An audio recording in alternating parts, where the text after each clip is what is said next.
C'est un scénario digne de James Bond. Une histoire d'intrigue internationale. Une tasse de thé pleine de poison et un espion mort. Et l'assassinat d'Alexander Litvinenko. Alexander Litvinenko était un ancien agent du KGB. Puis il est devenu un agent du FSB, qui était en fait la continuité du KGB en Russie. Après avoir servi son pays pendant 12 ans, Alexander a une crise de conscience.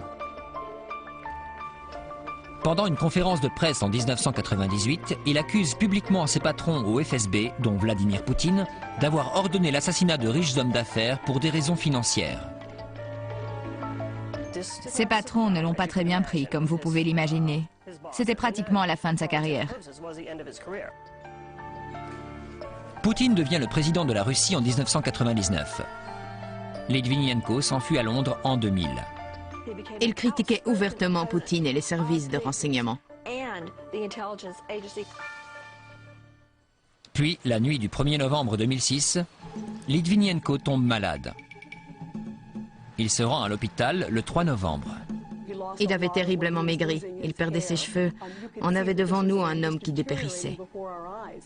Alors que son état empirait, le personnel médical savait qu'il avait été empoisonné, ou du moins qu'il présentait tous les symptômes d'un empoisonnement.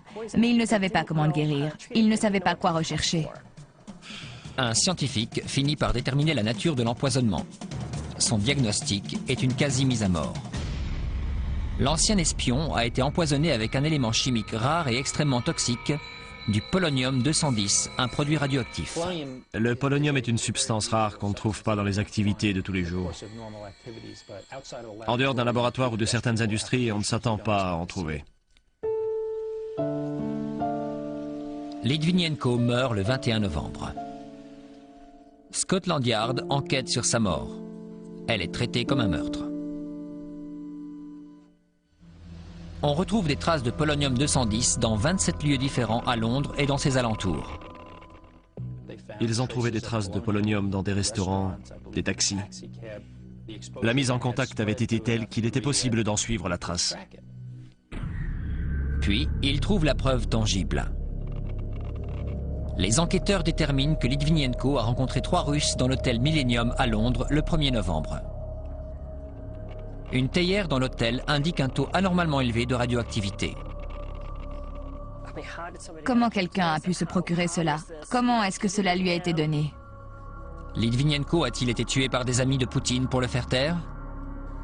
Ou a-t-il été tué par les ennemis de Poutine pour discréditer son administration?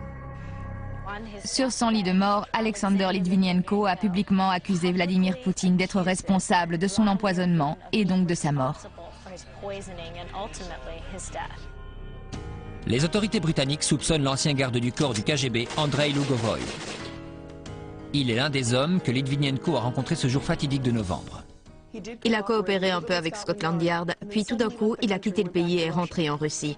Le ministère public du Royaume-Uni demande aux autorités russes de renvoyer Lugovoy en Angleterre pour pouvoir le juger. Même si tout le monde est convaincu que Lugovoy est responsable du meurtre de Litvinenko, la Russie refuse d'extrader cet homme en Angleterre.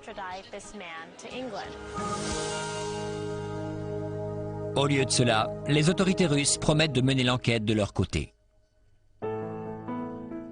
Finalement, beaucoup de gens doutent que le Kremlin va mener une enquête approfondie. Parce que la dernière chose qu'ils veulent, c'est de montrer qu'un ancien agent du KGB est impliqué dans la mort d'Alexander Litvinenko. Le corps d'Alexander Litvinenko est enterré dans un cercueil de plomb dans un cimetière de Londres. Et l'assassin de cet ex-espion est toujours en liberté.